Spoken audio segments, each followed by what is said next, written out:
Good morning mga boss, mga idol sa mga naghahanap ng trabaho dyan sa Pilipinas. Madaming hiring ngayon ang IPAMS mga idol. Kaya i-visit nyo na ang kanilang Facebook page mga idol para makita ninyo kung ano-ano ang mga hiring nila ngayon. At isa na nga itong heavy equipment technicians mga idol na hiring nila ngayon sa IPAMS.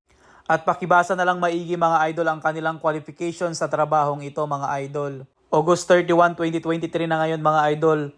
4 days ago pa lang ito nung pinost nila. At pag andito na kayo sa kanilang website mga idol ay hanapin nyo yung hiring na ito mga idol. At andito na rin mga idol yung 4 ways to apply. Hindi ako connected sa IPAMS mga idol kaya basahin nyo na lang po maigi ang kanilang instruction kung paano mag-apply dito mga idol. Kaya ano pa ang inaantay ninyo mga idol, open nyo na ang kanilang Facebook page at website. Good luck and God bless sa inyo mga kababayan. Sa mga ganitong hiring mga idol, lagi lang kayo mag-visit sa mga website tulad ng IPAMS at iba pang mga legit na agency mga idol. Thank you for watching mga boss mga idol. Please follow my page para sa mga susunod pa na mga content tulad nito.